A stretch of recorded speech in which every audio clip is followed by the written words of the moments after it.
প্রিয় বন্ধুরা, আসসালামু আলাইকুম। আমি এখন বলতে যাচ্ছি হজরত ইব্রাহিম আলাইসাল্লামের জীবনী। হজরত ইব্রাহিম আলাইসাল্লামের জন্মগ্রহণ।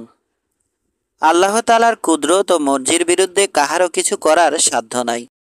যেভাবে বা যে অবস্থার মধ্য দিয়াই হোক, আল্লাহর ইচ্ছা বাস্তবে রূপ লাভ করে। নমরুদের কঠোর নির্দেশ যথাভাবেই পালিত হইতেছিল।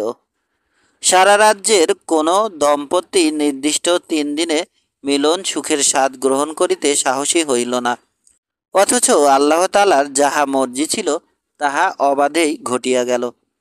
নমরুদ বাদশাহর দেহরক্ষীর নাম ছিল আজর। সে প্রতিদিন সারা রাত্রি জাগিয়া নমরুদের শয়নকক্ষে প্রহরীর কাজে নিযুক্ত থাকিত, আর তাহার স্ত্রী স্বগৃহে একাকিনী রাত্রি কাটাইত। যেদিন নমরুদের উল্লেখিত কঠোর ঘোষণা প্রচারিত হইল, সেদিন রাত্রে ঘটনাক্রমে আজরের স্ত্রীর মনে স্বামীর সহিত মিলন বাসনা প্রবল হইয়া উঠিল। সে প্রায় মধ্যরাত্রি পর্যন্ত একাকিনী বিছানায় পড়িয়া ছটপট করিয়া কাটাইয়া দিল, কিন্তু আর সহ্য করিতে পারিল না। কামোত্তেজনায় অস্থির হইয়া শয্যা ছাড়িয়া স্বামীর সহিত সাক্ষাৎ করিতে রওনা করিল। আজরের স্ত্রী গৃহে একাকিনী থাকে বলিয়া তাহার গৃহে পাহারা দেওয়া বা তাহার প্রতি নজর রাখার বিষয় কাহারও নিকট প্রয়োজন মনে হইল না। সুতরাং আজরের স্ত্রী নির্বিঘ্নে গৃহ হইতে বাহির হইয়া গেল। পক্ষান্তরে নমরুদের শয়নকক্ষের দরজায় প্রহরী আজর বসিয়া বসিয়া কালক্ষেপণ করিতেছিল। অনুকূল পরিবেশ ও অবস্থার প্রভাবে সেদিন আজরের মনেও কামোত্তেজনা দেখা দিল। তাহার কেবলই মনে হইতেছিল যে এ সময় একবার যদি তাহার স্ত্রীর সহিত মিলিত হইতে পারিত, তবে কতই না সুখ লাভ হইত। কিন্তু মনের বাসনা মনেই গুমরিয়া মরিতেছিল। বাসনা সফল করার কোনো উপায় ছিল না। এদিকে আজরের স্ত্রী রাজমহলের সদর দরজায় পৌঁছিয়া দেখিতে পাইল যে দরজায় নিয়োজিত প্রহরীদ্বয় আপনা আপনা স্থানে বসিয়ায় নিদ্রায় অভিভূত। অতএব সে সম্পূর্ণ বিনা বাধায় অন্দরে প্রবেশ করিয়া স্বামীর সহিত সাক্ষাৎ করিল। স্বামী আজরও পূর্ব হইতে কাম জ্বালায় অধীর হইয়া রহিয়াছিল। সুতরাং এ সময় এমতো অবস্থায় স্ত্রীকে দেখিয়া সে যেন আকাশের চাঁদ হাতে পাইল। দুইজনের চোখের ভাষায় পরস্পরকে মনের অবস্থা জানাইয়া দিল। কাহারও মুখ ফুটিয়া কিছু বলিতে হইল না। আজর তৎক্ষণাৎ উঠিয়া ঘুমান্ত বাদশাহর পার্শ্ববর্তী কক্ষে স্ত্রীকে লইয়া গিয়া তাহার সহিত মিলিত হইল। অতঃপর উভয়ে মিলন তৃপ্তি লাভ করিয়া স্বামী আজর নমরুদের কক্ষে ফিরিয়া আসিল এবং স্ত্রী তাহার নিজ গৃহে প্রত্যাবর্তন করিল। আজর তাহাকে বলিয়া দিল, সাবধান, কেহ যেন এ ঘটনা কোনরূপেই জানিতে না পারে। স্ত্রীর যথাসাধ্য গোপনীয়তা রক্ষা করিল। বলা বাহুল্য, আজর দম্পতির এই মিলনের ফলেই আল্লাহর নবী হজরত ইব্রাহিম খলিলুল্লাহ আলাইহিসসালাম পিতার পৃষ্ঠদেশ হইতে মাতৃগর্ভে স্থান লাভ করিয়াছিলেন। কেহ কিছু জানিল না, বুঝিল না, টের পাইল না। নমরুদের এত সাবধানতা ও সতর্কতা সত্ত্বেও সকলের অলক্ষ্যে আল্লাহ নিজের কাজ সমাধান করিলেন। 3 দিন অতিবাহিত হওয়ার পর পূর্ব উল্লেখিত জ্যোতিষী রাজদরবারে আগমন করিল। নমরুদকে বলিল, জাহাপনা, আপনার এত সাবধানতা ও সতর্কতা সত্ত্বেও আপনার পরম শত্রু সেই শিশুটি মাতৃগর্ভে আগমন লাভ করিয়াছে। এই ভীতিপ্রদ ও বিস্ময়কর সংবাদ শ্রবণ করিয়া বাদশাহ নমরুদ বিশেষ চিন্তিত হইয়া পড়িল। সে কিছুক্ষণ চিন্তা ভাবনার পরে বলিল, আচ্ছা, আমি এখন ইহার যথাযথ প্রতিকার করিতেছি। সে তৎক্ষণাৎ রাজ্যের সর্বত্র পুনরায় ঘোষণা করিয়া দিল, এখন হইতে 1 বছরের মধ্যে এ রাজ্যে যতগুলি শিশু জন্মগ্রহণ করিবে তাহাদের প্রত্যেককেই যেন হত্যা করিয়া ফেলা হয়। এই নির্দেশ অমান্য করিলে তাহার শাস্তি মৃত্যু অবধারিত। বাদশাহর আদেশে তাহার কর্মচারী অনুচর সৈন্য সামন্ত প্রভৃতি সবাই তন্ন তন্ন করিয়া খোঁজ লইয়া 1 বৎসরের মধ্যে যত শিশু জন্মগ্রহণ করিল তাহাদের সকলকেই হত্যা করিল। এইভাবে দেশের লক্ষ লক্ষ কচি শিশু অকালে প্রাণ হারাইল। কৃপাময় আল্লাহর অসীম রহমতের ফলে আজরের স্ত্রী যে অন্তঃসত্ত্বা হইয়াছে তাহা কেহই বুঝিতে পারিল না। এমনকি প্রসবের পূর্বদিন পর্যন্ত এই সংবাদ কেহ জানিতে পারে নাই। তাহার গর্ভের কোনরূপ লক্ষণে প্রকাশ পায় নাই। নির্দিষ্ট সময়ে আজরের স্ত্রী বহু সাবধানে নিকটস্থ একটি পর্বত গুহায় গমন করিয়া সন্তান প্রসব করিল। একথা সম্পূর্ণ গোপন থাকিল। সন্তানটিকে ওই পর্বত গুহায় রাখিয়া দিল। তবে আজরের স্ত্রী প্রত্যহ অতি সংগোপনে একবার উক্ত গুহায় যাইয়া সন্তানকে দেখিয়া আসিত। আল্লাহর অফুরন্ত মেহেরবানি। ওই সন্তানের হাতের একটি আঙুল হইতে দুধ এবং আরেকটি আঙুল হইতে মধু নির্গত হইত। শিশু তাহাই পান করিয়া লোক চক্ষুর অন্তরালে বর্ধিত হইতে লাগিল। দিনে দিনে একইভাবে 7টি বছর অতিবাহিত হইল। কচি শিশু এখন কিশোর বালকে পরিণত হইয়াছেন। তাহার বাকশক্তির সাথে কিছু কিছু জ্ঞান বুদ্ধিও জন্মিয়াছে। তথাপি তাহার জননী তাহাকে বাদশাহর ভয়ে পর্বত গুহা হইতে গৃহে আনিতেছে না এবং বরং নিজে সংগোপনে গুহায় গিয়াই তাহাকে দেখাশোনা করিয়া আসে। হযরত ইব্রাহিম আলাইহিসসালাম কর্তৃক মূর্তি চুরমার। হযরত ইব্রাহিম আলাইহিসসালাম মনে মনে চিন্তা করিতেছিলেন যে এমন একটি কাজ করিয়া সকলকে দেখানো দরকার যাহাতে তাহারা নিশ্চিতরূপে বুঝিতে পারে যে এইসব মূর্তিকে পূজা করিবার কোনো ফল নাই, যেহেতু ইহাদের ভালো মন্দে কোনো কিছু করিবারই এতটুকু মাত্র ক্ষমতা নাই। ইহারা একেবারেই অক্ষম অথর্ব। অতএব ইহাদের পূজা করা শুধু মূর্খতা এবং বোকামির প্রমাণ। নমরুদের রাজধানী নগরীতে বিরাট একটা দেব মন্দির ছিল। ওই মন্দিরে অসংখ্য দেবদেবীর মূর্তি ছিল। নগরীর সকল মূর্তি পূজকেরা তথায় আসিয়া উহার পূজা অর্চনা করিত। একদা বিশেষ এক পর্ব উপলক্ষে দেশের সকলেই একটি মেলায় চলিয়া গেল। হযরত ইব্রাহিম আলাইহিসসালামের পিতাও তথায় যাইবার কালে পুত্র ইব্রাহিম আলাইহিসসালামকেও নিয়া যাইতে চাহিল, কিন্তু তিনি শারীরিক অসুস্থতার ওজর দেখাইয়া থাকিয়া গেলেন, মেলায় গেলেন না। ওই দিন নগরীর প্রধান মন্দিরে কোনো পুরোহিত থাকিল না। তাহারাও মন্দির খালি রাখিয়া মেলার উৎসবে যোগদান করিল। সুতরাং মন্দির একেবারে লোকশূন্য অবস্থায় পড়িয়া রহিল।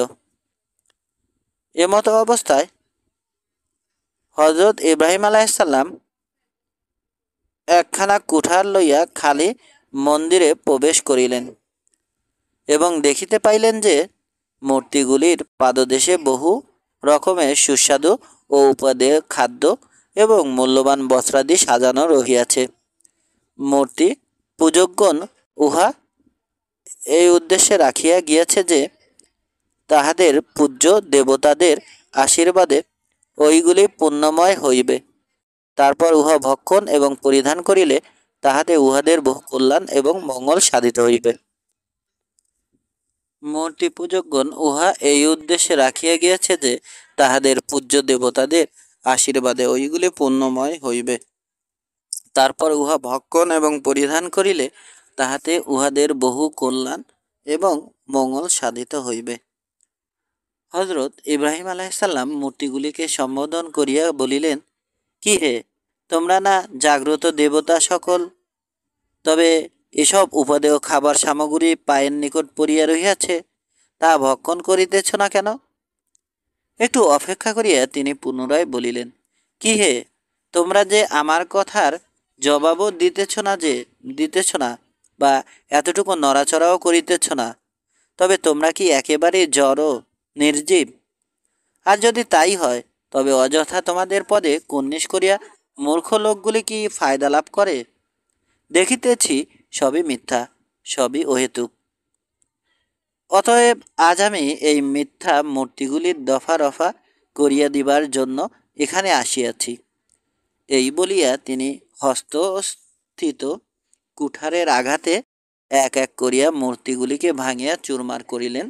কেবলমাত্র সর্ববৃহৎ মূর্তিটিকে অক্ষত রাখিয়া তাহার গলায় কুঠারখানা ঝুলাইয়া দিয়া মন্দির হইতে নিজে বাহির হইয়া আসিলেন। মূর্তিপূজক মুশরিকগণ মেলা হইতে প্রত্যাবর্তন করিল। মন্দিরে প্রবেশ করিয়া দৃশ্য দেখিয়া বিস্ময়ে বিমুগ্ধ হইয়া গেল।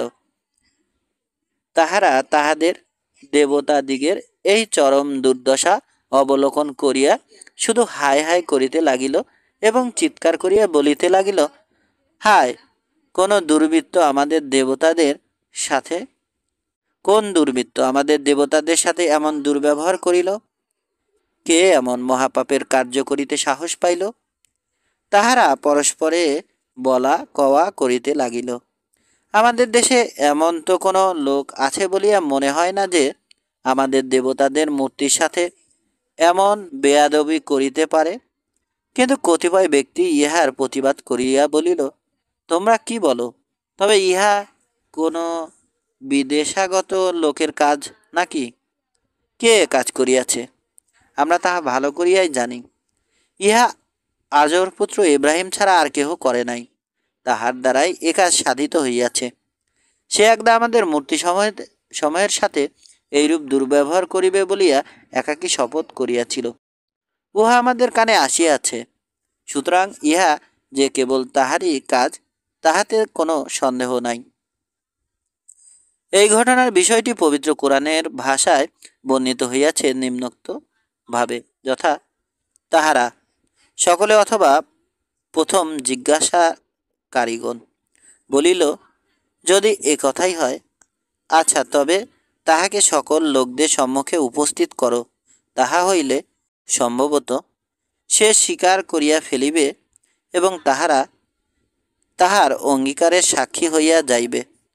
তৎপর তাহারা তাহাকে বলিল, তুমি কি আমাদের দেবতাগণের সহিত এই কার্য করিয়াছ হে ইব্রাহিম? তিনি উত্তরে বলিলেন, না, বরং উহাদের এই প্রধান গুরু করিয়াছে। অতএব উহাদেরই নিকট জিজ্ঞাসা করিয়া দেখো না, যদি উহাদের কথা বলিবার ক্ষমতা থাকে। ইহাতে তাহারা নিজেরা মনে মনে চিন্তা করিল। তারপর একে অন্যকে বলিল, প্রকৃতপক্ষে তোমরাই অন্যায় পথে রহিয়াছ। অনন্তর লজ্জায় তাহারা মাথা হেঁট করিল এবং বলিল, হে ইব্রাহিম, তুমি তো অবগত আছো যে এই মূর্তিসমূহ কোনো কথা বলিতে পারে না। অতঃপর তাহারা হজরত ইব্রাহিম আলাইসাল্লামকে ধরিয়া তাহাদের বাদশাহ নমরুদের দরবারে লইয়া গেল।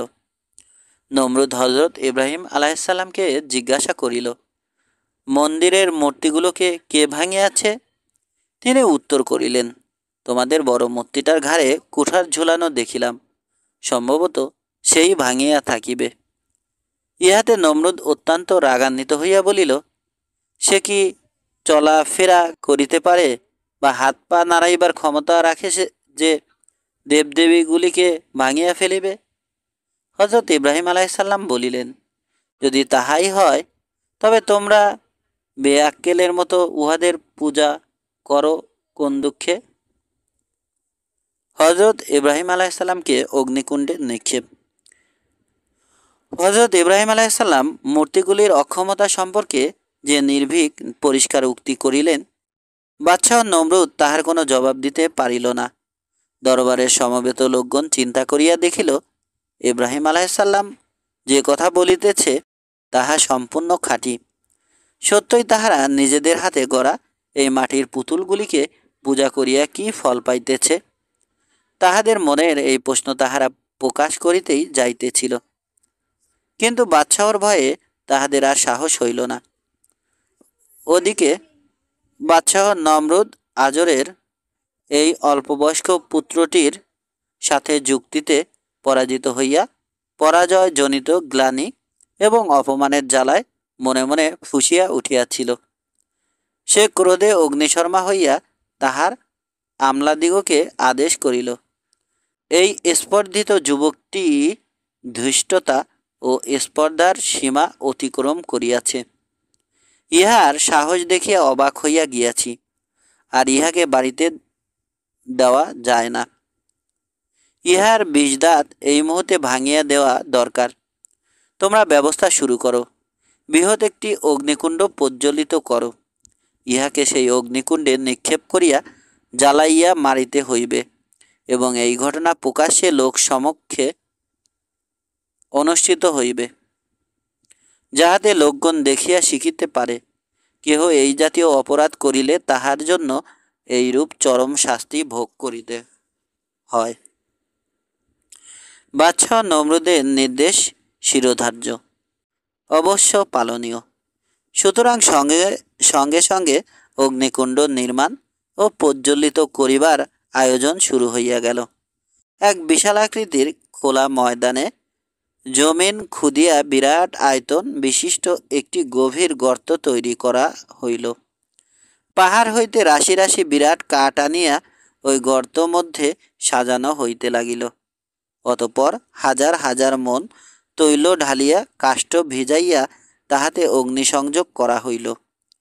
ঘন ঘোর কৃষ্ণবর্ণ ধূম্ররাশি মস্তকে ধারণ করিয়া বিশ্বগ্রাসী অগ্নিরাশি ভীষণ গর্জনে জ্বলিয়া উঠিল। তাহার তাপে চারিপার্শ্বে বহুদূর এলাকা পর্যন্ত উত্তপ্ত হইয়া গেল। কথিত আছে যে উক্ত অগ্নিকুণ্ডের দৈর্ঘ্য ছিল 24 মাইল, প্রস্থও ছিল 24 মাইল এবং উহার গভীরতা ছিল 100 গজ। অগ্নিকুণ্ড যখন দাউ দাউ করিয়া জ্বলিয়া উঠিল, তখন উত্তাপে উহার চারদিকে কেহ যাইতে পারিতেছিল না। আগুনের শিখা এতদূর উঁচু হইয়া উঠিল যে আকাশে অন্তত অর্ধমাইল উপরে উড্ডয়নরত পাখিগুলিও উহার তাপে মারা গিয়া ভূতলে পড়িয়া যাইতে লাগিল। তখন সকলে এ সমস্যার প্রমাদ গুনিয়া চিন্তা করিতে লাগিল, কিভাবে অগ্নিকুণ্ডের নিকটবর্তী হইয়া ইব্রাহিম আলাইসাল্লামকে অগ্নিকুণ্ডে নিক্ষেপ করা যাইবে। কাহারও মাথায় কোনো বুদ্ধি খেলিল না। পাপিষ্ঠ ইবলিশ সর্ব ব্যাপারে দূরে থাকিয়াও লক্ষ্য রাখিয়াছিল।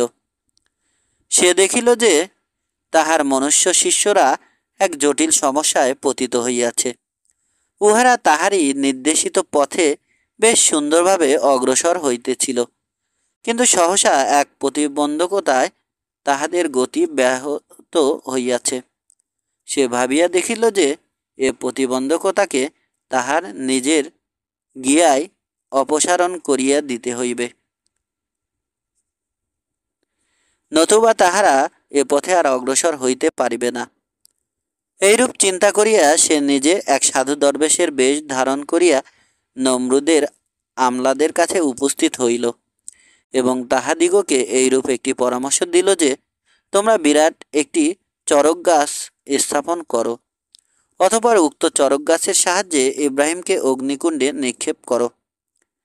ইবলিসের পরামর্শ অনুযায়ী বিরাট একটি চরক গাছ তৈরি করিয়া উহার এক প্রান্তে হজরত ইব্রাহিম আলাইসাল্লামকে বাঁধিয়া সকলে উক্ত চরক গাছের অপর প্রান্ত ধরিয়া শূন্যে উত্তোলন করার চেষ্টা করিল, কিন্তু কোনো ক্রমেই তাহারা উক্ত চরক গাছের অপর প্রান্ত শূন্যে উত্তোলন করিতে পারিল না। কথিত রহিয়াছে যে কাফিরগণ যখন হজরত ইব্রাহিম আলাইসাল্লামকে শূন্যে উঠাইবার চেষ্টা করিতেছিল, তখন প্রায় 400 লোক চরক গাছের অপর প্রান্ত ধরিয়া যথাসাধ্য চেষ্টা করিয়াও উহা শূন্যে উঠাইতে সক্ষম হইল না। সকলেই চিন্তিত হইয়া পড়িল যে এখন কিভাবে কার্য সমাধা করা যায়।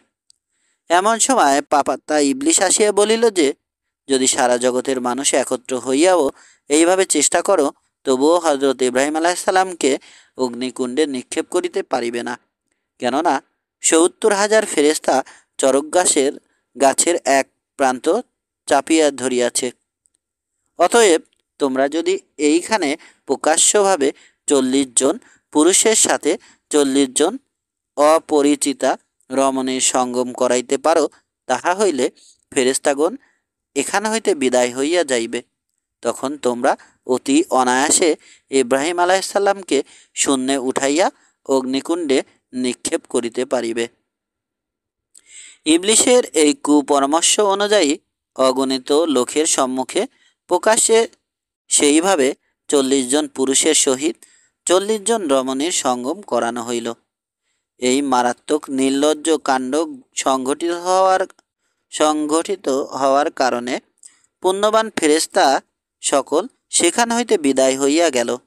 আর এই সুযোগে নমরুদের কর্মচারীগণ চরক গাছ শূন্যে উত্তোলন করিল, হযরত ইব্রাহিম আলাইসাল্লামকে অগ্নিকুণ্ডে নিক্ষেপ করিল। কথিত আছে যে কাফিরগণ যখন ইব্রাহিম আলাইসাল্লামকে অগ্নিকুণ্ডে নিক্ষেপ করিতে উদ্যত হইয়াছিল, তখন 4000 কাফের চরক গাছের প্রান্ত ধরিয়া উহা শূন্যে উঠাইবার চেষ্টা করিয়াছিল। উহাদের মধ্যে স্বয়ং হযরত ইব্রাহিম আলাইসাল্লামের মূর্তি পূজক কাফির পিতা আজরও সামিল ছিল, কেননা সেও তাহার পুত্রের উপরে অত্যন্ত নারাজ এবং অসন্তুষ্ট ছিল। এই দৃশ্য দেখিয়া হযরত ইব্রাহিম আলাইসাল্লাম আল্লাহর দরবারে ফরিয়াদ জানাইয়াছিলেন যে, হে মাবুদ, দেখিতেছি আজ আমার প্রাণ সংহার করার কার্যে স্বয়ং আমার জন্মদাতা পিতা পর্যন্ত শরিক হইয়াছে। সুতরাং আমাকে সাহায্য করিতে আজ আপনি ব্যতীত আর কেহই নাই। বর্ণিত রহিয়াছে যে আল্লাহর প্রিয় দোস্ত ইব্রাহিম আলাইসাল্লাম যখন কাফিরদের দ্বারা উত্তোলিত চরক গাছ হইতে অগ্নিকুণ্ডে ঠিকরাইয়া পড়িতেছিলেন, ঠিক সেই মুহূর্তে আল্লাহর নির্দেশে আসমানের দরজাসমূহ খুলিয়া দেওয়া হইল, যেন ফেরেশতাগণ আল্লাহর বন্ধুর ওই চরম সংকটকে প্রত্যক্ষ করিয়া তাহার জন্য আল্লাহর দরবারে দোয়া জানাইতে পারে। সত্যই এই লোমহর্ষক হৃদয় বিদারী দৃশ্য দেখিয়া আসমানের যাবতীয় ফেরেশতাগণ শিহরিয়া উঠিলেন এবং সকলে মিলিয়া আল্লাহর দরবারে আকুল ফরিয়াদ করিলেন, হে মাবুদ, তুমি তোমার এই খালেসু বন্ধু হযরত ইব্রাহিম আলাইসাল্লামকে নমরুদের জ্বলন্ত আগুন হইতে বাঁচাইয়া রাখো। আল্লাহ রাব্বুল আলামিন তাহাদের ফরিয়াদ মঞ্জুর করিলেন এবং ফেরেশতা জিব্রাইলকে আদেশ করিলেন, ও হে জিব্রাইল, তুমি সমস্ত ফেরেশতাকে লইয়া আমার খলিলের কাছে জলদি উপস্থিত হও এবং গিয়া তাহার নিকট জিজ্ঞাসা করো সে তোমার নিকট হইতে কি সাহায্য কামনা করে। জিব্রাইল হযরত ইব্রাহিম আলাইসাল্লামের নিকট চোখের পলকে উপস্থিত হইয়া বলিলেন, হে আল্লাহর খলিল, বলুন আমাকে এখন কি করিতে হইবে। আপনি হুকুম করিলে আমি ফেরেশতাগণকে লইয়া আমাদের ডানার আঘাতে নমরুদের এই অগ্নিকুণ্ডকে এই মুহূর্তে সপ্ত সমুদ্রে নিক্ষেপ করিতে পারি। হযরত ইব্রাহিম আলাইসাল্লাম তাহাকে জিজ্ঞাসা করিলেন, হে জিব্রাইল, ইহা কি আল্লাহর ইচ্ছা, না আপনি আপনার ইচ্ছা প্রকাশ করিতেছেন? জিব্রাইল বলিলেন, ইহা আল্লাহ আমাকে বলেন নাই, তবে আমি বলিতেছি। তখন হযরত ইব্রাহিম আলাইসাল্লাম বলিলেন, ভাই জিব্রাইল, আপনাকে আল্লাহ যাহা বলিয়াছেন আপনার শুধু তাহাই করা কর্তব্য, অন্য কিছু নহে। জিব্রাইল বলিলেন, তবে আপনি বলুন, আপনি আমার নিকট এই সংকটজনক মুহূর্তে কি সাহায্য পাইতে চাহেন? জবাবে হযরত ইব্রাহিম আলাইসাল্লাম বলিলেন, আমি আপনার নিকট হইতে কোনো সাহায্য পাইতে চাহি না। আমি সাহায্য কামনা করি সেই মহান মালিক আল্লাহ রাব্বুল আলামিনের কাছে। হযরত ইব্রাহিম আলাইসাল্লামের মন্তব্য শুনিয়া ফেরেশতা জিব্রাইল একেবারে নীরব হইয়া গেলেন। তিনি আর কোনো কথা বলিলেন না। এদিকে হযরত ইব্রাহিম আলাইসাল্লাম এতক্ষণে আগুনের প্রায় নিকটবর্তী হইয়া গিয়াছেন। এখন কেবলমাত্র পরস্পরের স্পর্শ হওয়াটুকু বাকি। কিন্তু ঠিক এই মুহূর্তে আল্লাহ তাআলার পাক জবান হইতে বজ্র নির্ঘোষে আওয়াজ হইল, হে আগুন, আমার দোস্ত ইব্রাহিমের জন্য স্নিগ্ধ শীতল ও শান্তিদায়ক হইয়া যাও। হযরত ইব্রাহিম আলাইসাল্লাম অগ্নিকুণ্ডে পতিত হইলেন ঠিকই, কিন্তু তাহা আর তখন অগ্নিকুণ্ড রহিল না। তাহার পতিত হইবার পূর্ব মুহূর্তে উহা এক সুন্দর সুচিনিগ্ধ বাগিচায় পরিণত হইল। হযরত ইব্রাহিম আলাইসাল্লাম তাহারই মধ্যে পতিত হইলেন এবং পরম শান্তি লাভ করিলেন। কথিত আছে যে ফেরেশতা জিব্রাইল তখন অবাক বিস্ময়ে এক দৃষ্টিতে হযরত ইব্রাহিম আলাইহিসসালামের পানে পানে তাকাইয়া রহিলেন। তাহা দেখিয়া হযরত ইব্রাহিম আলাইহিসসালাম তাহাকে জিজ্ঞাসা করিলেন, কি ভাই জিব্রাইল, আপনি এমন বিস্ময়বিষ্ট হইলেন কি কারণে? জিব্রাইল জবাব দিলেন, হে আল্লাহর খলিল, আমি আল্লাহর কুদরত এবং রহমতের কথা চিন্তা করিতেছি আর ভাবিতেছি আপনার অভূতপূর্ব সবরের দৃশ্য দেখিয়া। সত্যি বলিতে কি, আপনার অভাবনীয় ধৈর্য এবং আল্লাহর প্রতি নির্ভরতা প্রত্যক্ষ করিয়া আমি বিস্ময়ে অভিভূত হইয়া পড়িয়াছি। ধৈর্য এবং নির্ভরতার এমন দৃষ্টান্ত আমি আর কখনো দেখি নাই। অগ্নিকুণ্ডে নিক্ষিপ্ত হইবার পরবর্তী ঘটনা। হযরত ইব্রাহিম আলাইহিসসালাম অগ্নিকুণ্ডে নিক্ষিপ্ত হইবার পরে বাদশাহ নমরুদ তাহার সমস্ত লোকজন সহ সবিস্ময়ে দেখিল যে অগ্নিকুণ্ডের চারিদিকে দাউ দাউ করিয়া আগুন জ্বলিতেছে, অথচ উহার মধ্যস্থলের আগুন নির্বাপিত। সেখানে একটি সুন্দর ফুলের বাগান সৃষ্টি হইয়াছে, আর তাহার কেন্দ্রস্থলে একখানা স্বর্ণ পালঙ্কে হযরত ইব্রাহিম আলাইহিসসালাম আসীন হইয়া পরম আনন্দে আল্লাহ তাআলার গুণগান করিতেছেন।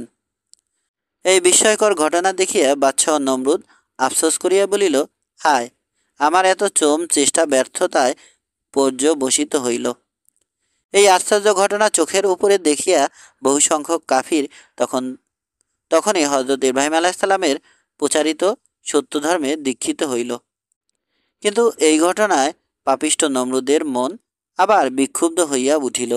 সে হযরত ইব্রাহিম আলাইহিসসালামকে হত্যা করার জন্য পুনরায় উদ্যোগী হইয়া তাহার লস্করকে বলিল যে, ইব্রাহিমের সহিত আগুন নিজের ধর্ম পালন না করিলেও আমরা ইব্রাহিমকে অন্যভাবে হত্যা করিব। এসো তোমরা। এবার তাহাকে লক্ষ্য করিয়া চারিদিক হইতে একাধারে বড় বড় প্রস্তরখণ্ড এবং ঢিল সমূহ নিক্ষেপ করিতে থাকো। দেখি এখন ইব্রাহিম কিসের জোরে নিজেকে বাঁচাইতে পারে। বৃষ্টিপাতের মতো ঢিল ও প্রস্তরখণ্ড বর্ষিত হইতে লাগিল, কিন্তু আল্লাহর অসীম কুদরতে একটি ঢিলও তাহার নিকট পৌঁছিল না। ঢিলাগুলি সবই বাতাসের সাথে শূন্যে ভাসিতে লাগিল। বাদশাহ নমরুদ এইবার তাহার চেষ্টা ব্যর্থ হইল দেখিয়া হযরত ইব্রাহিম আলাইহিসসালামকে লক্ষ্য করিয়া বলিল, হে ইব্রাহিম, এতক্ষণে আমার মনে হইতেছে যে তোমার আল্লাহ সত্যই অদ্বিতীয় ও তিনি অসীম শক্তির আধার। তিনি যাহা ইচ্ছা তাহাই করিতে পারেন। এইবার আমি তাহার উপরে ঈমান আনিতে প্রস্তুত, তবে আমার একটি শর্ত থাকিবে, তাহা তোমার নিকট বলিব। তাহার আগে তুমি ওখান হইতে বাহির হইয়া আমার নিকট আসো। হযরত ইব্রাহিম আলাইহিসসালাম বাহির হইয়া নমরুদের নিকট আসিলেন। অতঃপর বলিলেন, বলো দেখি, তুমি আল্লাহর উপর ঈমান আনিতে কি শর্ত প্রয়োগ করিতে চাহ? তখন নমরুদ বলিল, আমি তোমার সম্মুখেই আল্লাহর নামে মোট 1,04,000 উট, দুম্বা, বকরি এবং গাভী কোরবানি করিব। তারপর আমি আমার খাজাঞ্চিখানাগুলি হইতে 20টি খাজাঞ্চি খানার সমস্ত স্বর্ণ ও রূপ্য আল্লাহকে উপহার দিব। আমার তাহার নিকট শুধু দাবি এই যে, আমি তাহার ধর্মের দীক্ষা গ্রহণ এবং আমার এই সমস্ত উপঢৌকন প্রদানের বদলে তিনি আমাকে এইরূপ কিরামতি দান করিবেন, যাহা তোমাকে দান করিয়াছেন, যাহার বদৌলতে তুমি আমাদের সকলকে বিস্ময়াবিষ্ট করিয়া দিয়াছ। নমরুদের কথা শ্রবণ করিয়া হযরত ইব্রাহিম আলাইহিসসালাম বলিলেন, তুমি আমার মহান আল্লাহর সম্পর্কে কোনো ধারণাই করিতে পারো নাই। তিনি কাহারও নিকট হইতে কোনরূপ ঘুষ রেশওয়াত গ্রহণ করেন না। তিনি যাহাকে কিছু দান করিয়া থাকেন তাহার বদলে কোনো কিছুই তিনি দাবি করেন না। আর ওহে অবুঝ বাচ্চা, তুমি যে তাহাকে উপহার বা উপঢৌকন দিতে চাহ, ইহা কাহার মাল ও দৌলত? ইহা কি তোমার? তুমি কোথায় এসব পাইয়াছ? এগুলি সবই তো তোমার প্রতি তাহার করুণার দান। তুমি যে এই বিশাল ভূখণ্ডের অধিপতি হইয়াছ, ইহাও কেবল তাহারই মর্জির ফল। তাহার মর্জি না হইলে তুমি ইহার কোনো কিছুর মালিক হইতে না, নিজেকে বাদশাহ বলিয়া প্রকাশ করিতে পারিতে না। এই পর্যন্ত বলিয়া হজরত ইব্রাহিম আলাইসাল্লাম নিজের গৃহে চলিয়া গেলেন। এদিকে বাদশাহ নমরুদ তাহার কথাগুলি চৌবন করিয়া চিন্তান্বিত হইয়া পড়িল। সে ভাবিতে লাগিল, ইব্রাহিমের কথাগুলি তো অত্যন্ত পরিষ্কার, কোনো জড়তা বা অস্পষ্টতা নাই তাহার কোনো একটি বাক্যে। নিশ্চয় সে তাহার অদৃশ্য আল্লাহ প্রদত্ত শক্তিতেই এত শক্তিমান। আমি তো তাহার সহিত কোনোদিন কোনো কথায়, কোনো যুক্তিতে বা শক্তিতে আটিয়া উঠিলাম না। তবু কেন আমি তাহার সেই আল্লাহর উপরে, অর্থাৎ সকলেরই আল্লাহর উপরে বিশ্বাস আনিব না? হঠাৎ নমরুদ উঠিয়া তাহার প্রধান উজিরের কাছে গিয়া ব্যস্ততার সাথে বলিল, উজির, চলো, আর বিলম্ব করিয়া ফল নাই। চলো আমরা ইব্রাহিমের নিকট গিয়া তাহার খাঁটি ধর্মের দীক্ষা গ্রহণ করি। নমরুদের প্রধান উজির ছিল কঠিন হৃদয়ের বেঈমান। তাহার অন্তরে পাপ ও আল্লাহর সাথে অবাধ্যতার কেলেদ্রাশি এমন অদ্ভুত রূপ ধারণ করিয়াছিল, যেখানে পুণ্যের সামান্য লেশটুকু ঢুকিবার কোনো পথ ছিল না। সে বাদশাহর এই ভাবান্তর লক্ষ্য করিয়া তাহাকে নানারূপ অমূলক কথা দ্বারা প্রবোধ দিতে শুরু করিল যে, জাহাপানা, আপনি হয়তো ইব্রাহিমের আগুন হইতে বাঁচিয়ে থাকার খুবই গুরুত্ব প্রদান করিতেছেন। আসলে এ ব্যাপারটি তেমন মোটেই গুরুত্বপূর্ণ নহে। ইব্রাহিম নিরাকার খোদার কথা মুখে যতই বলুক, মূলে সে আগুনের উপাসক। আমি অতি বিশ্বস্ত সূত্রে এই তথ্য উদ্ধার করিয়াছি। আগুনের ভক্ত এবং উপাসক বলিয়াই তাহাকে অগ্নি দ্বারা দগ্ধীভূত হইতে হয় নাই। সুতরাং আপনি তাহার ছলনায় পতিত হইয়া যদি নিজের ইজ্জত সম্মান বিসর্জন দিয়া একটা কিছু করিয়া বসেন, তাহা হইবে আপনার ভবিষ্যতের অনুশোচনার একমাত্র কারণ। তাহা ছাড়াও বিশেষ কথা হইল, সমগ্র রাজ্যের প্রজাগণ যেখানে আপনাকে প্রভু জ্ঞানে পূজা করে, আপনি তাহাদের সকলকে প্রতিপালন করেন, সেখানে আপনি স্বয়ং যদি কল্পিত কোনো ব্যক্তিকে নিজের প্রতিপালক বলিয়া স্বীকার করিয়া লন, তাহা হইলে আপনি দেশের প্রজা বা জনসাধারণের নিকট মুখ রাখিবেন কি করিয়া? আর আপনার এতদিনকার ভূমিকা সম্পর্কেই বা আপনি তাহাদের কাছে কি বলিবেন? তাহা একটু ভাবিয়া চিন্তিয়া সিদ্ধান্ত গ্রহণ করুন। উজিরের এই ধরনের কথায় নমরুদের মনের অবস্থা পরিবর্তিত হইল। সে তাহার ধর্মান্তরের সদিচ্ছাকে পায়ে ঠেলিয়া সম্পূর্ণরূপে যে নমরুদ ছিল, সেই নমরুদই থাকিয়া গেল। হজরত ইব্রাহিম আলাইসাল্লামের প্রথম বিবাহ। হজরত ইব্রাহিম আলাইসাল্লাম বাদশাহ নমরুদকে হেদায়েত করিবার জন্য আপ্রাণ চেষ্টা করা সত্ত্বেও তাহা সম্ভব হইল না। অতঃপর হজরত ইব্রাহিম আলাইসাল্লাম তাহার কতিপয় বিশ্বস্ত উম্মত ও সহচর সহ বাবল দেশ পরিত্যাগ করিয়া বাইতুল মুকাদ্দাস অভিমুখে রওনা হইলেন এবং তথায় পৌঁছিয়া বেশ কিছুদিন যাবৎ সেখানে অবস্থান করিলেন এবং তথাকার অধিবাসীগণকে দিন ধর্ম শিক্ষা দিলেন। তারপর দেশে প্রত্যাবর্তন করিয়া আবার তিনি সফরে বাহির হইয়া গেলেন। নানা দেশ ভ্রমণ করিতে করিতে অবশেষে তিনি একদা হারান নামক শহরে উপস্থিত হইলেন। তারপর সেখানে তিনি সত্য ধর্ম প্রচার করার উদ্দেশ্যে সেখানেই বসবাস করিতে লাগিলেন। একদা তিনি খাজায়েনুল ওয়াজাহ নামক স্থানে উপস্থিত হইয়া দেখিতে পাইলেন যে বহু লোক উত্তম বেশভূষায় সজ্জিত হইয়া কোথায় কোন দিকে যেন গমন করিতেছে। তিনি তাহাদিগকে জিজ্ঞাসা করিয়া জানিতে পারিলেন যে তথাকার বাদশাহর এক পরমা সুন্দরী ও অশেষ গুণবতী কন্যার স্বয়ম্বর সভা অনুষ্ঠিত হইবে। বাদশাহ যাদি উপস্থিত সবাইকে স্বচক্ষে দেখিয়া যাহাকে তাহার পছন্দ হইবে স্বেচ্ছায় এবং স্বাধীনভাবে যাহাকে ইচ্ছা তাহাকেই তিনি স্বামীরূপে বরণ করিবেন। এ কথা শুনিয়া মনের খেয়াল বসে হজরত ইব্রাহিম আলাইসাল্লাম ও তাহাদের সাথে গিয়া উক্ত স্বয়ম্বর সভায় শরিক হইলেন।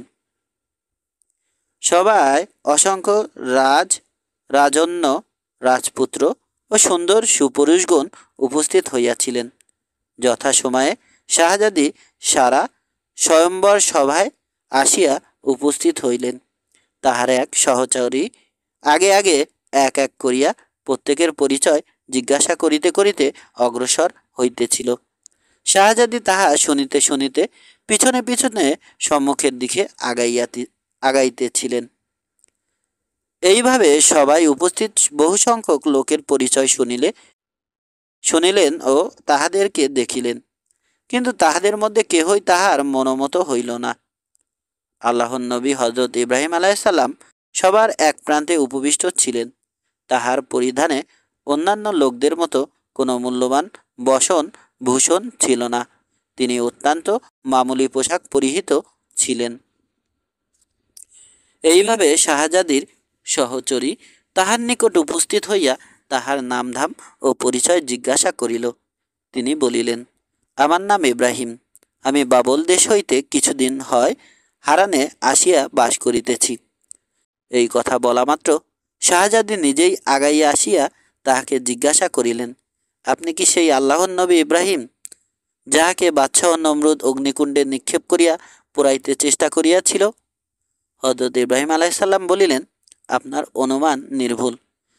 কোনো পক্ষ হইতেই আর কোনো কথা হইল না। তন্মুহূর্তে শাহজাদি সারা তাহার হস্তস্থিত বরমাল্য নিজের হাতেই হযরত ইব্রাহিম আলাইসাল্লামের কণ্ঠে পরাইয়া দিলেন। স্বয়ং বাদশাহ ও সবাই রাজাসনে সমাসীন ছিলেন। তিনি কন্যার বরমাল্য প্রদানের দৃশ্য দেখিয়া দ্রুত ঘটনাস্থলে আসিলেন এবং হযরত ইব্রাহিম আলাইসাল্লামের চেহারার দিকে কিছুক্ষণ একদৃষ্টে তাকাইয়া রহিলেন। তারপর শুধু এই কথাটুকু উচ্চারণ করিলেন, মা সারা, তোমার জীবন ধন্য হইয়াছে। তুমি আজ যে অমূল্য রত্ন অদৃষ্টের গুণে লাভ করিলে, কোন রমণী 7 পুরুষের পুণ্যের বলেও তাহার অধিকারী হয় না। স্বয়ম্বর অনুষ্ঠান এইখানেই সমাপ্ত হইয়া গেল। বুক ভরা আশা নিয়ে যে সকল পাত্র হাসি খুশি চেহারা ও আনন্দপূর্ণ মনে আগমন করিয়াছিল, না পাওয়া ও নিরাশার গ্লানিতে চান মুখে তাহারা এবার বিদায় গ্রহণ করিল। পরদিন মহা ধুমধাম ও জাঁকজমকের সাথে হযরত ইব্রাহিম আলাইসাল্লামের সহিত শাহজাদি সারার বিবাহ হইয়া গেল। বিবাহের পর বেশ কিছুদিন হযরত ইব্রাহিম আলাইসাল্লাম তাহার শ্বশুরালয়েই অবস্থান করিলেন এবং সেখানে জনসাধারণের মধ্যে ধর্মপ্রচার করিতে লাগিলেন। কিছুদিন পরে আল্লাহ তাআলার তরফ হইতে হযরত ইব্রাহিম আলাইসাল্লামের প্রতি নির্দেশ আসিল, হে ইব্রাহিম, তুমি পুনরায় বাবল মুলুকে গিয়া বাদশাহ নমরুদকে তোমার ধর্মে আহ্বান করো। তদনুসারে তিনি বাবল রওনা হওয়ার জন্য প্রস্তুত হইলেন। স্ত্রী সারা বিবিও তাহার সঙ্গে যাওয়ার জন্য তাহাকে ধরিয়া বসিলেন। হযরত ইব্রাহিম আলাইসাল্লাম বলিলেন, বাবল অনেক দূরের পথ, তুমি স্ত্রীলোক মানুষ, তাই সফরে খুবই কষ্ট হইবে।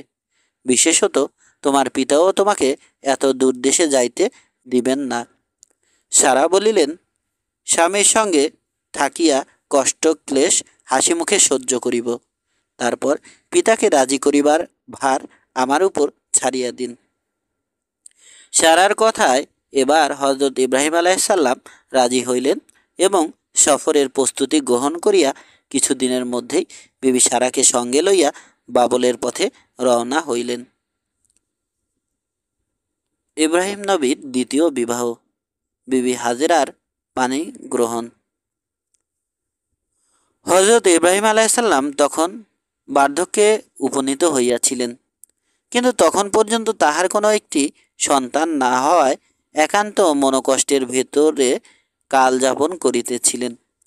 তিনি একবার আল্লাহর দরবারে এইরূপ মোনাজাত করিলেন, ওহে প্রতিপালক আমার, আপনি অনুগ্রহ করিয়া আমাকে অন্তত একটি সন্তান এনায়েত করুন, যদ্বারা দুনিয়ায় আমার বংশধারা জারি থাকে। আল্লাহ তাআলা তাহার প্রার্থনা মঞ্জুর করিলেন। ওহির মাধ্যমে তাহাকে জানাইয়া দিলেন, হে ইব্রাহিম, তুমি দুঃখ করিও না এবং নিরাশ হইও না।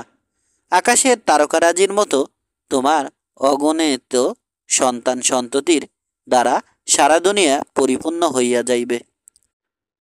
হজরত সারার গর্ভে হজরত ইব্রাহিম আলাইসাল্লামের কোনো সন্ততি হইবার মোটেই সম্ভাবনা ছিল না, কারণ বিবি সারা তখন চরম বার্ধক্যে উপনীত হইয়াছিলেন।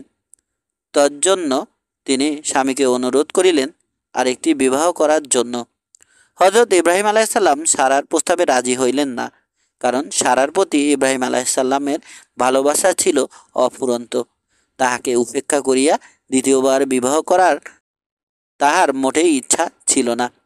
তিনি বলিলেন, আল্লাহ ইচ্ছা করিলে তোমার গর্ভেই এখনও আমাকে সন্তান দান করিতে পারেন।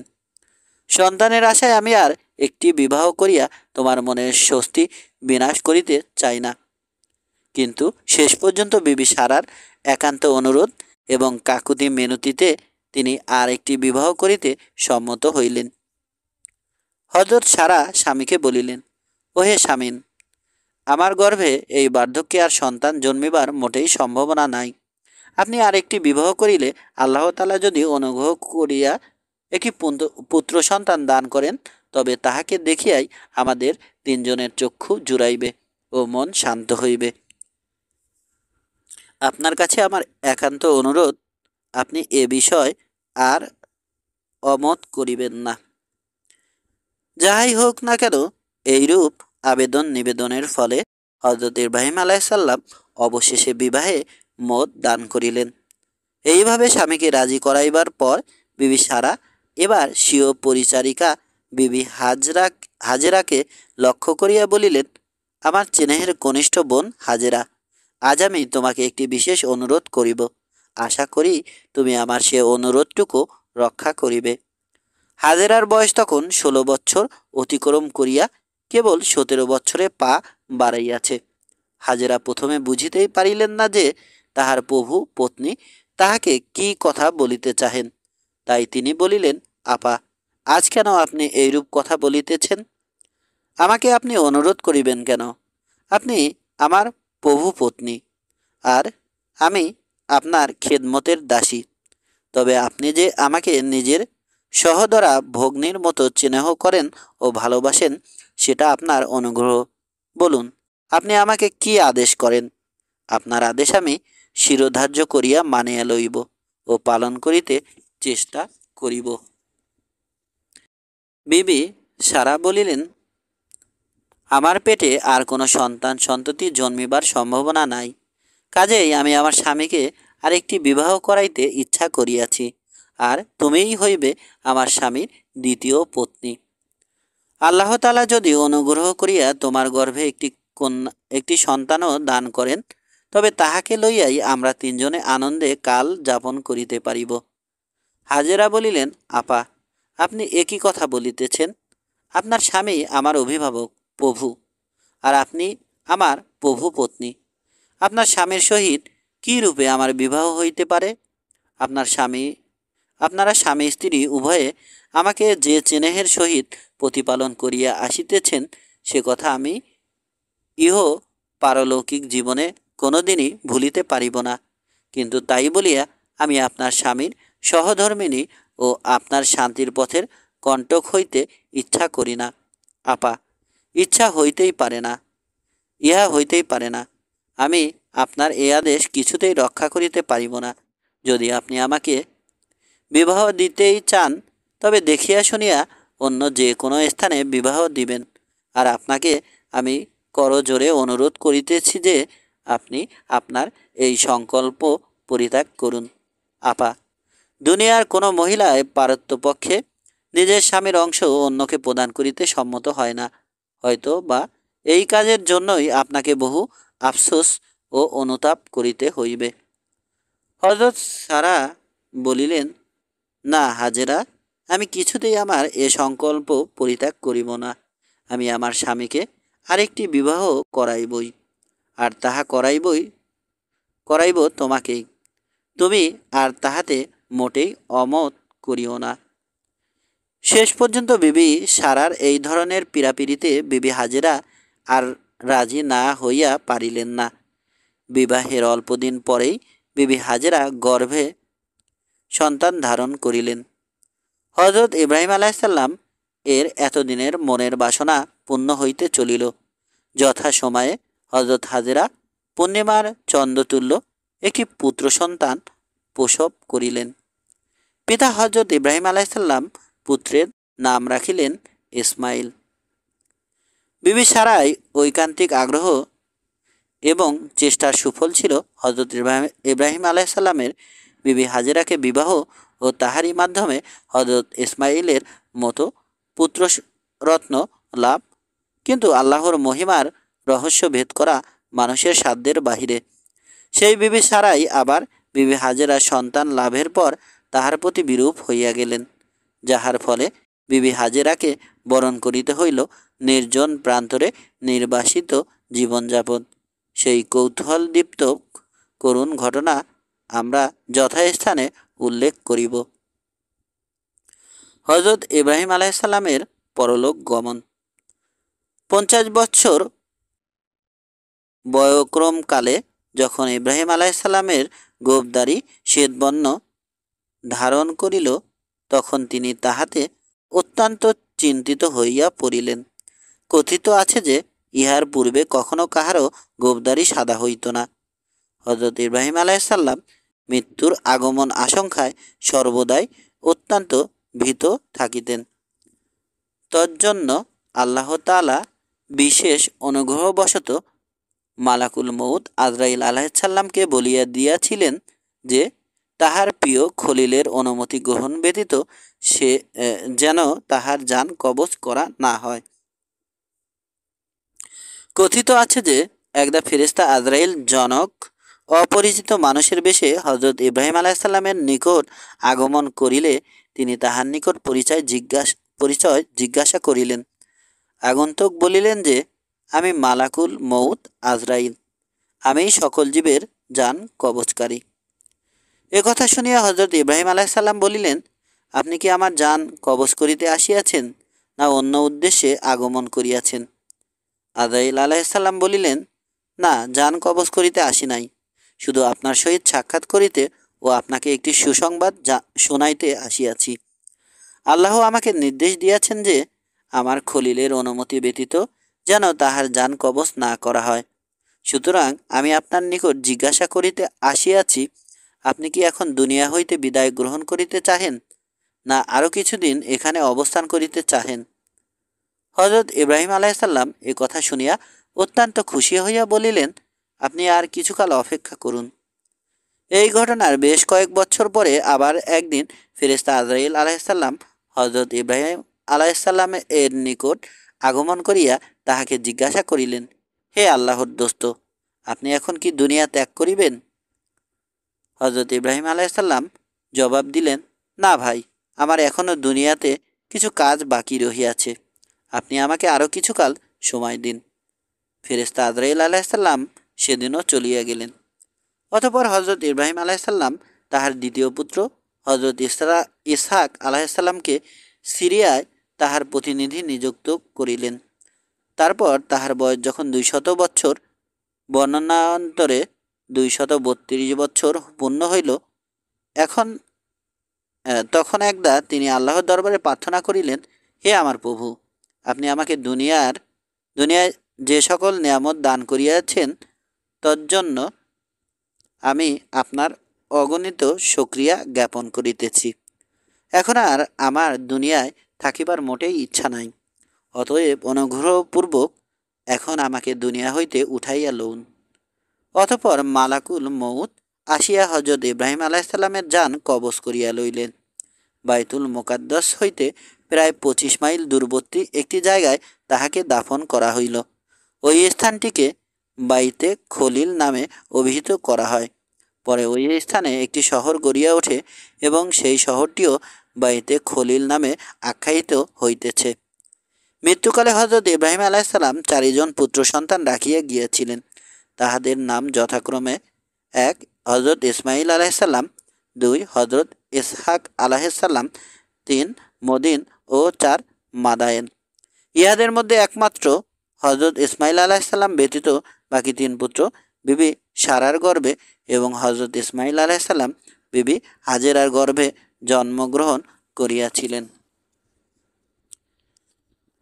হজরত ইব্রাহিম আলাইহিসসালামের মৃত্যুর কিছুদিন পূর্বে একদা হজরত ইসমাইল আলাইসাল্লাম পিতা হজরত ইব্রাহিম আলাইসাল্লামকে জিজ্ঞাসা করিয়াছিলেন, হে আল্লাহর খলিল, আল্লাহ তাআলা নবী হিসেবে আপনার মধ্যে কি কি বৈশিষ্ট্য দান করিয়াছিলেন? জবাবে হজরত ইব্রাহিম আলাইসাল্লাম বলিয়াছিলেন, তিনটি তিনটি বৈশিষ্ট্য আল্লাহ আমাকে দান করিয়াছেন, যথা আমি কোনো দিন রুজি রোজগারের ব্যাপারে এইরূপ চিন্তা করি নাই যে আগামী করল আমি কি খাইব। আমি সারা জীবন কোনো দিন মেহমান ছাড়া আহার করি নাই। 3. যখন আমার সামনে ইহ ও পরকালের উভয় কাজই আসিয়া পড়িত, তখন আমি আগে পরকালের কাজটি করিয়া পরে দুনিয়ার কাজটি করিতাম। হজরত ইব্রাহিম আলাইসাল্লামের ইন্তেকালের সময় হজরত ইসমাইল আলাইসাল্লাম তাহার নিকট উপস্থিত ছিলেন না।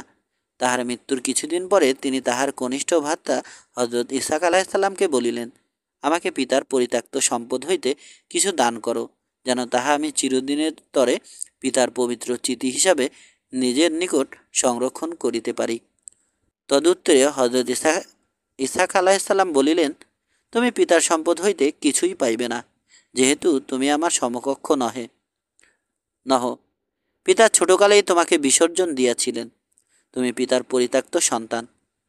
ঠিক এই মুহূর্তে ফেরেশতা জিবরাইল আলাইসাল্লাম তাশরিফ আনিয়া হজরত ইসাক আলাইসাল্লামকে বলিলেন, হে ইসাক, হজরত ইসমাইল আলাইসাল্লামের উপর আপনার এইরূপ গৌরব প্রদর্শন করা মোটেই সঙ্গত নহে, কেননা সাইয়েদুল মুরসালিন রাহমাতুল্লিল আলামিন আখিরি নবী হজরত মুস্তফা সাল্লাল্লাহু আলাইহি সাল্লাম হজরত ইসমাইল আলাইসাল্লামের বংশধরদের মধ্য হইতেই জন্মগ্রহণ করিবেন।